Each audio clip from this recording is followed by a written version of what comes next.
codka abuur cusub waa barnaamijkeenii kibis maalin nagu filan ay idiin soo gudbinayaan Hoob iyo Nuur. dhammaan saaxiibada ina dhagaysanaysa waan idin soo dhaweynaynaa. maanta mawduuca inaan ka hadalno aan rabno waa gumaystaha nafteena ku qarsoon iyo muxuu ereyga ilaah ka leeyahay.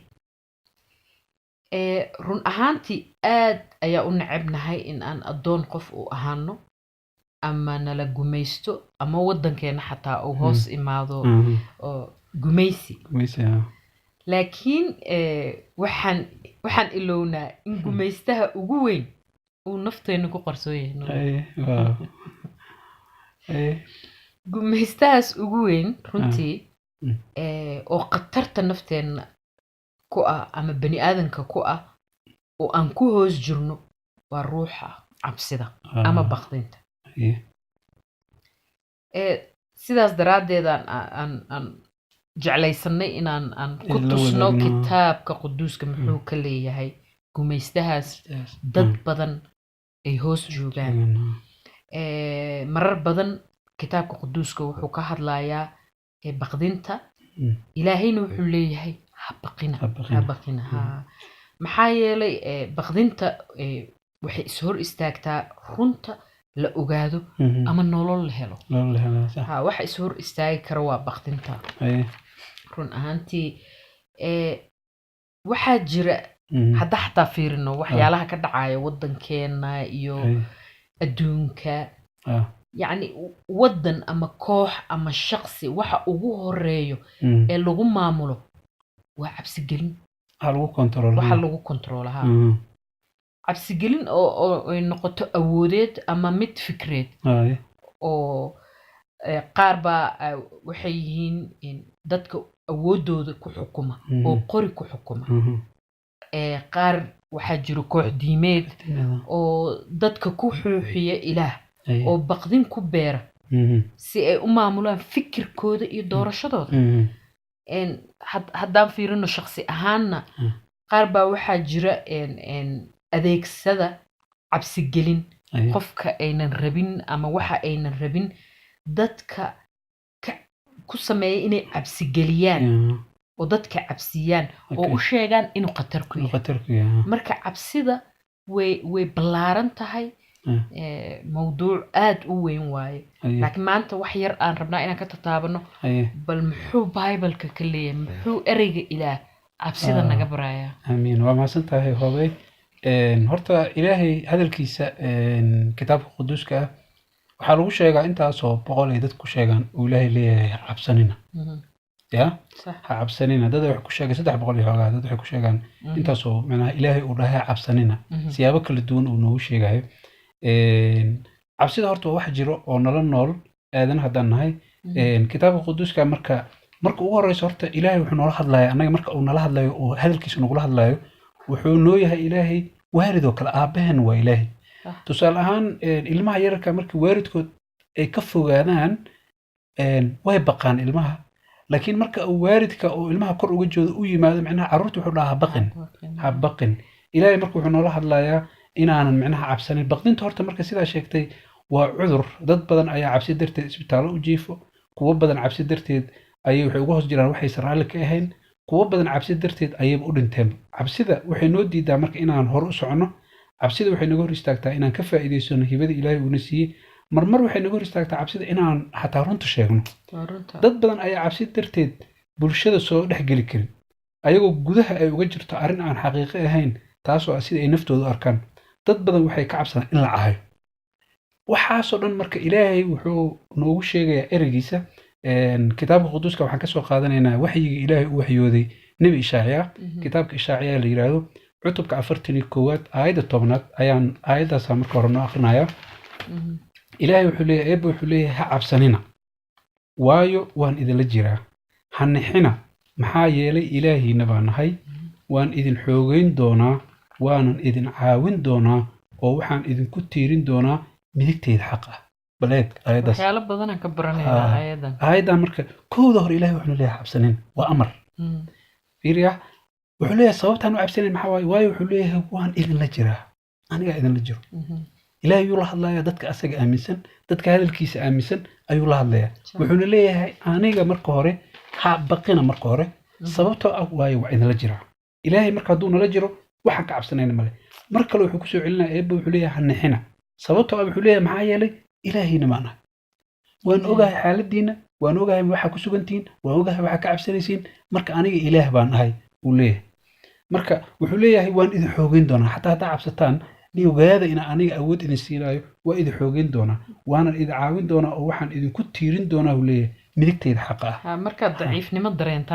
dareentaan xataa haddaad daciifnimo dareentaan mar walba inaa xasuustaan inaa idinla joogo iyo inaa ilaah ahay oo awood badan ahna awood aan leeyahay taadaasuna siinaa ilaahay fiiri haddaa xataa fiirino aayad kitaabka quduuska ku jirta oo ku jirta yuxanaha 1:8-10 waxaan ka arki karnaa waxaan ka arki karnaa cabsida qofkaynan lug ku lahaan karin ama cabsida qofkaynan xataa degi karin usoo dhawaan karin marka aayadda waxay leedahay jacaylku baqdin ma leh laakiin jacaylka kaamilka ahi baqdinta dibaddu u saara marka jacaylka kaamilka meeshan laga hadlayo waa jacaylka ilaahay marka jacaylku baqdin ma leh meesha jacayl uu jiro cabsida banaanka cabsi ma jirto laakiin jacaylka kaamilka ah oo ah jacaylka ilaah baqdinta dibaddu u saara qofka markuu og yahay ilaahay inuu jacayl yahay ilaahay bible-ka waxa ku qoran ilaahay waa jacayl shakhsiyadiisa ba jacayl marka aan garanno ilaahay inuu jacayl yahay sida xataa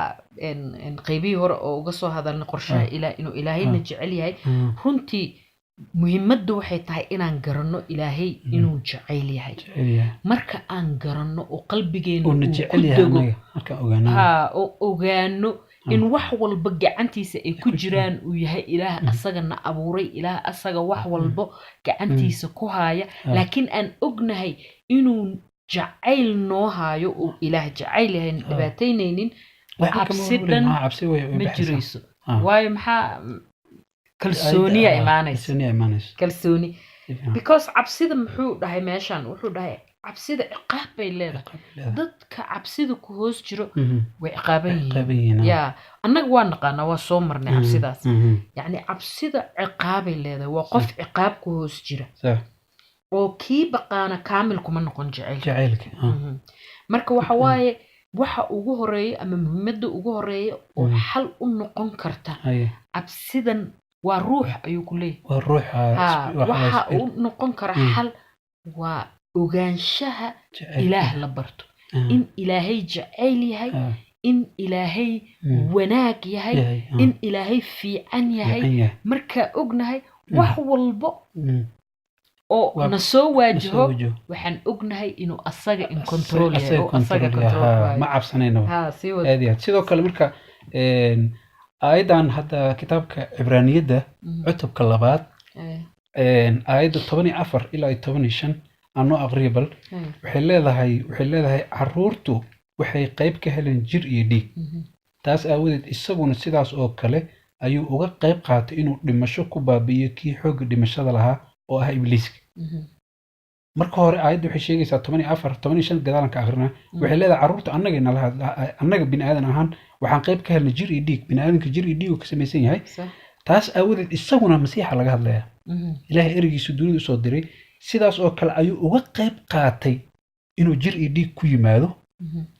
sababta maxay tahay marka inuu dhimasho ku baabi'iyo masiixa isku talaabta ayuu darteen ugu dhintay dhimasho inuu ku baabi'iyo kii xoogga dhimashada oo ibliiska xoogga dhimashada asagaa lahaa waayo dhimashada waxay ku timid kitaabka sida qudsiga uu sheegaya dembiga taas mar kalan ka hadli doonaa xoogga dhimashada kii lahaa ibliiska ayuu wuxuu ku baabi'iyey dhimasho aayadda 15 marka waxay leedahay inuu furo kulli kuwii cimrigooda oo dhan addoonnimo ugu hoos jira cabsida dhimashada waxa ugu horeeya cabsida waa dhimasha laga cabsadaa cabsida dhanba waxaaba u ehbo aabbo u ehbo madax u dhimashada waayo marka qofku cudur ka cabsana dhimasho ka cabsana waxyaabahan dhan marka ka cabsana dhimasho waayo waxaan marka wuxuu leeyahay inuu furo kulli kuwii cimrigooda oo dhan cimrigan oo dhan maxaan ku hoos jirnay runtii aniga kuley adigana waa ogahay waa la socdaa waxa waaye annaga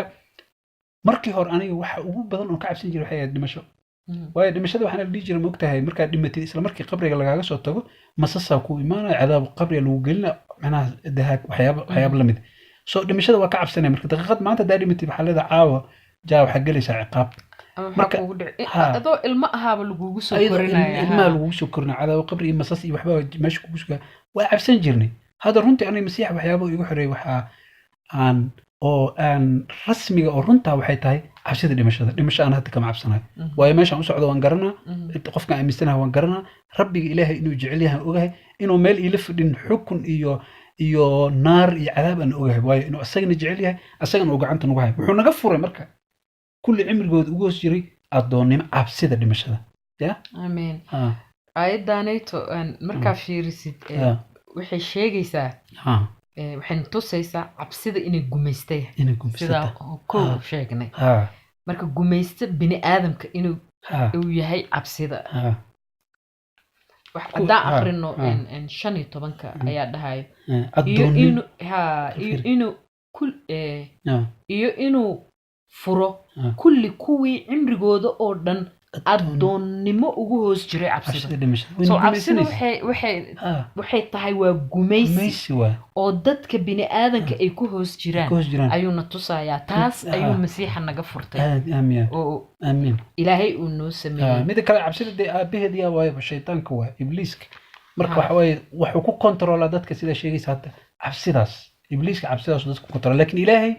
wuxuu noogu yeeraa jacaylkiisa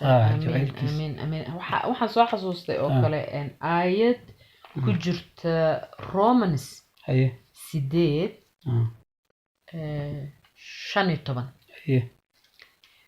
waxay leedahay waayo ma aydan helin ruuxa addoonnimada inaad mar kale cabsataan aayaddan waxay noo sii cadaynaysaa inay ruux horta inay tahay waxa arwaax waaye waxaan oo arwaax ibliis inay tahay ayno marka wuxuu leeyahay ma aydan helin ruuxa addoonnimada يعني إنا عبيد أهاتان وأدون أهاتان إنا مركلة عبستان وعبسدا أدون نقدك تبوكته لكن سواحد هشين روح عرور إذن كدقي كان أينو كقيلنا أبو مركو حواي إلهي مركان أوغانو آبنمو أنكو أقبلنو آبنمو أن أوغتاقنو آبنمو يا روح ونسينا روحي القدوس أيا جودهنا نجسي إنا إلهي أبو because إلهي نبضان لهايسنا مركز هدايو حكنا واجسي لمشهد عبسيد أقوين أنا كبساسو ها testimony جيوان كل شيء لمشهد أنك عبسنينا وح عبسنينا وحيد تاعي فكرة دقلت كإلهي كقمنا you know yes إلهي قلد ما أقوله دنبي إنا نقلنا ما أقوله لكن هرتوا إنا نقولنا فكرة أنك هاي سنة إله إنا قلدن تاعي وقفك وحو عبسنا يا مجهولك وأسعده لكن مجهولك كسر درنا هدي لجا عبسي وإله تقابله يسلجا قد يقول لما شدوات كعبسنا يسال لكن مركز أكتها إلهي آباء روح اسمك ومركز لما تحت أتجيسد لابتي آباء سو عبسيدا ويكاتجيسا لكن مسيحة مركان أقبلنا وحليه ما آذن هلين روح الدون إناد مركل عبستان because عبسيدو وقميستها وقوين وقودهن كجرو and كل بايبل كحودها يا إرق رب كحودها يا كل انتي مسيحة أخبشي وحسيي أمر عرورتي إلى كل نقضان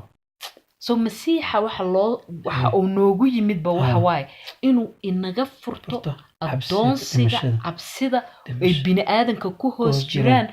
oo uu nasiyo oo ku timid waxa waay dhimashada aad iyo aad marka hay ma adan ku dhib marka noo soo gabagabay marka waa mahadsan tahay waxa waay casharkeena maanta intaas aan kusoo gabagabeynayna walaal aad iyo aad ugu mahadsantiin waqtigiina qaaliga casharo badan oo sidaan oo kala macnaha noo sii socon doono oo aan uga sheekeynayno waxyaabo faa'iido nool oo kitaab quduus aan ka soo qaadan doono